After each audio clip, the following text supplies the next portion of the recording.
Hey girl, welcome to the Her Best Self podcast. In today's episode, we're talking about how you can escape excessive exercise because rest is required in recovery. And I believe that you can set aside that intense, hardcore, no longer serving you type exercise so that you can create a healthy relationship with exercise. Let's do this.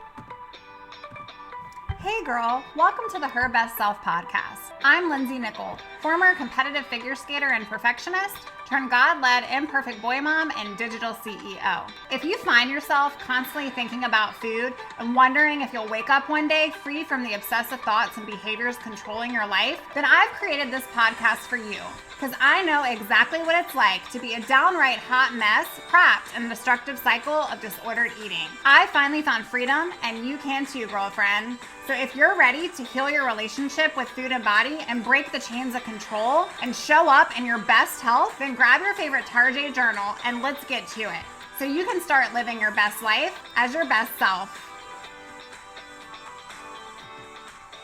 I am so super pumped to be sharing with you today things that you can do to tame back the exercise. But before we get into the episode, I want to share an amazing testimony from my dear client, Sabina.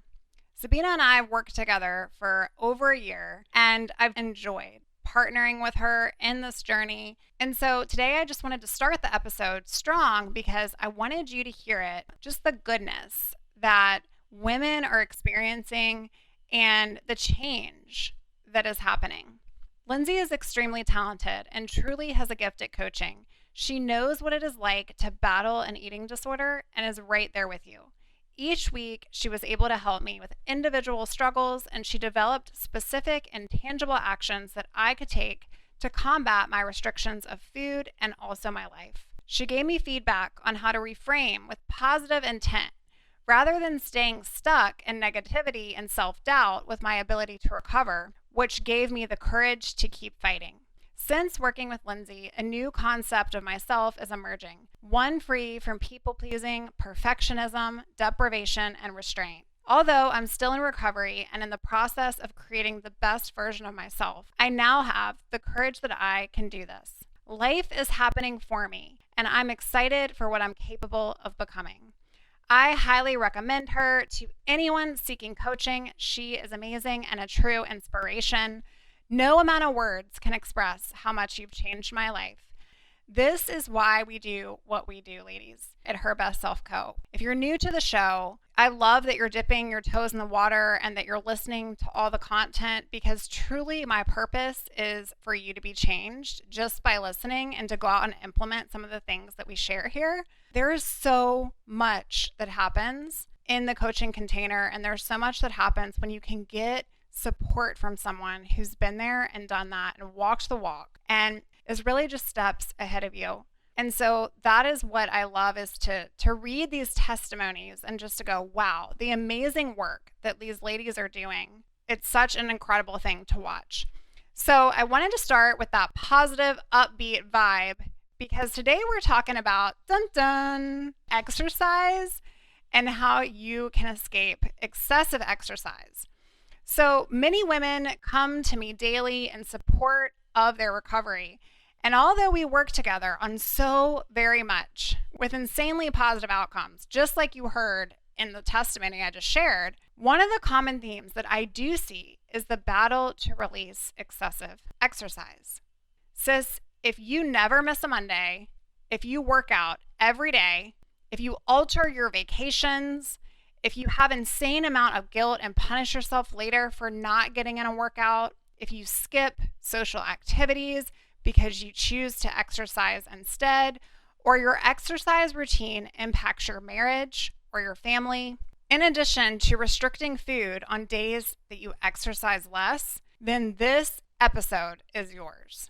Reality is, this is common with those who struggle with eating disorders. Why? Well, you've learned to cut corners. You've learned to cut calories. You've learned to take away.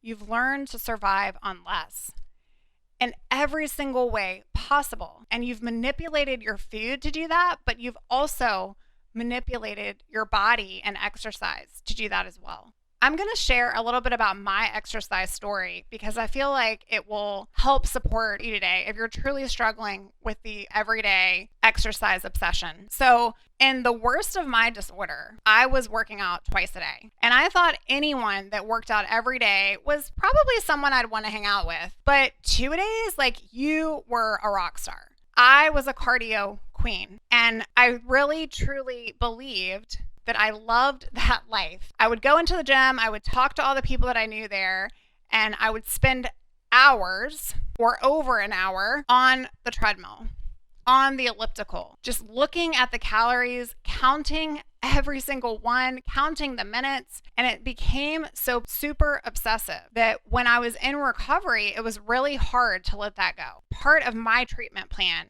I had to stop cold turkey. And the only way that I could do that was begin mindful meditation and yoga. If you listen back to prior episodes where I talk about yoga, it was something that truly changed my life because I learned to experience movement for the first time without it involving burning an insane amount of calories. Okay, so I have another story for you. I currently have a client, and we'll keep names anonymous, that I was able to help go from 7 days a week of working out, where she was working out an hour and 45 minutes a day, to 3 days a week at 30 minutes each time. Sis, this is remarkable. And the one thing that I want you to hear today, if that's triggering to you and you're like, oh my gosh, I don't know how I could ever do that. The one thing I want you to understand is that we don't even realize we're doing this to our body because we get so trapped in the cycle that it just becomes this obsession and obsession and obsession. I didn't start working out 2 times a day. I didn't start doing compulsive movements on the floor in my bedroom just to get additional calories burned. I didn't start doing any of those things overnight. It was the disorder that came on over time, and I pushed myself running on fumes. And maybe you're there right now. But the good news is that you can cut back on exercise and you can learn to be okay with it. I'm proof. My clients are proof. And sis, you can be proof as well. So a couple of things that I want you to try on. Number 1, get real with your current routine. Write it out. How much are you working out? How often are you working out? For how long are you working out? Write the feelings out of what it feels like if you don't get a workout in, or the anxiety around when you're going to work out if it's challenged. What comes up for you if you cut back? What comes up for you if I ask you to cut back? Okay, we've got to get really aware of where we are in order to change any patterns or behaviors. So that's the first step. Number 2, the power of permission. And not only is this important with exercise, but we also talk about it with food. So apply it to food as well. You must grant yourself permission. Okay, the power of permission is super important. There were so many times where I felt like I was terrified to gain weight. So I could not exercise. That compulsive behavior was something that was inside of me. And I felt like I was going to go crazy or blow up overnight because I wasn't allowed to get a workout in.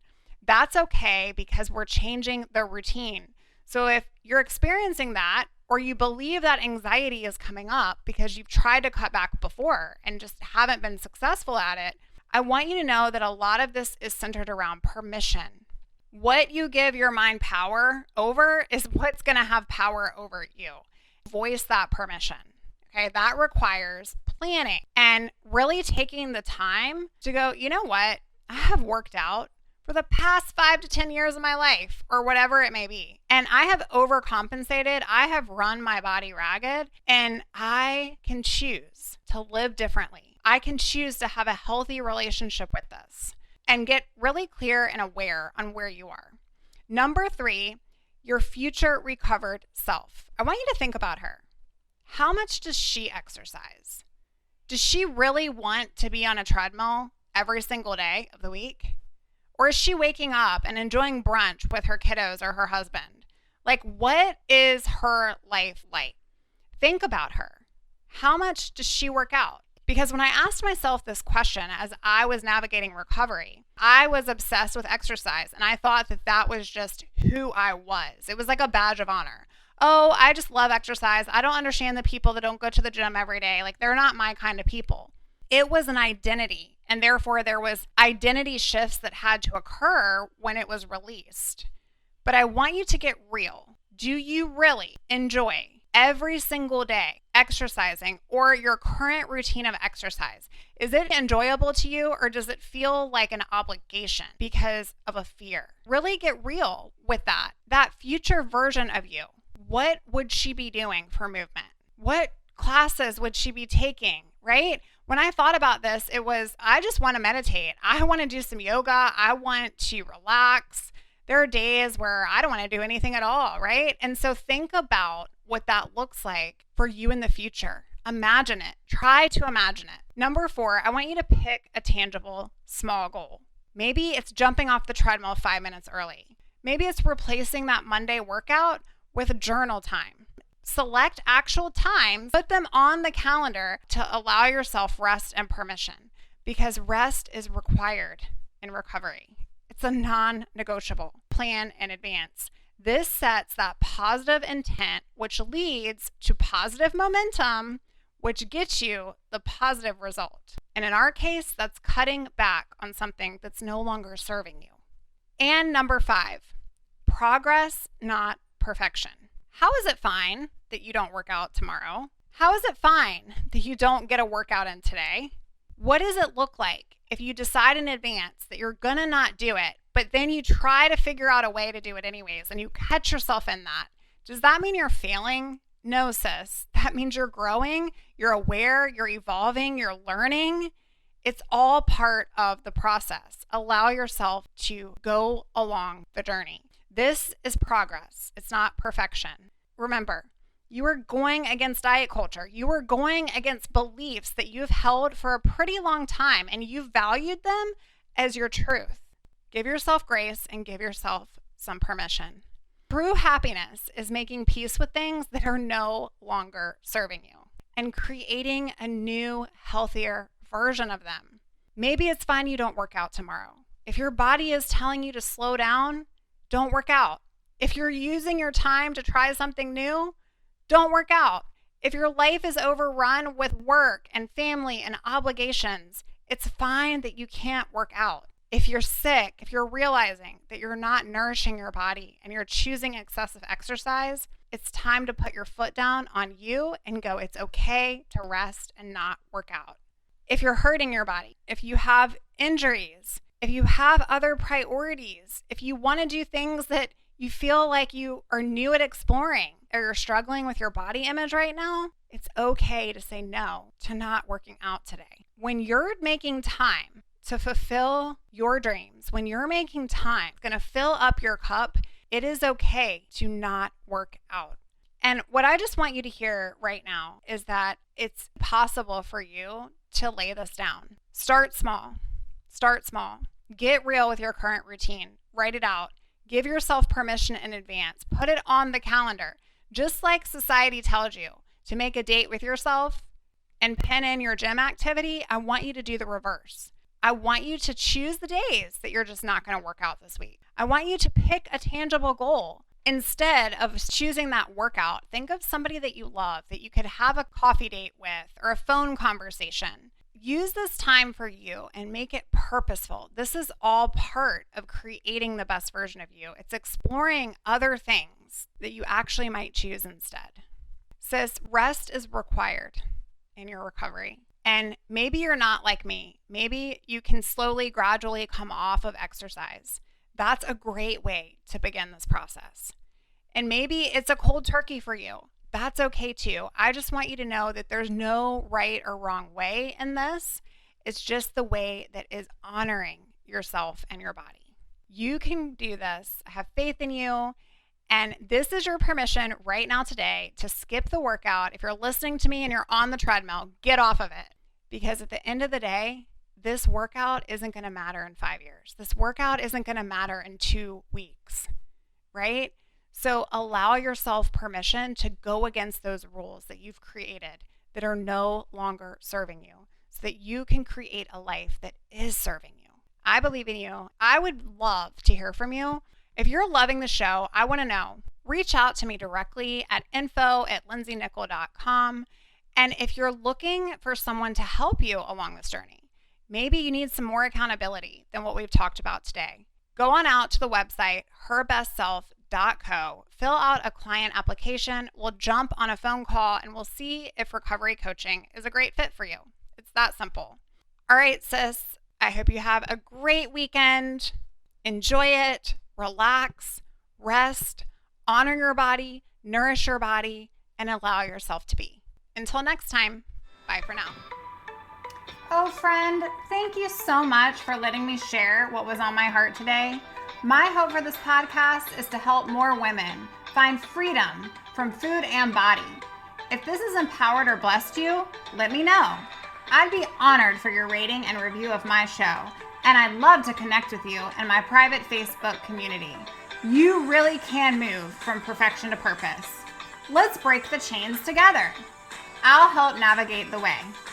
Until next time, bye for now, girl.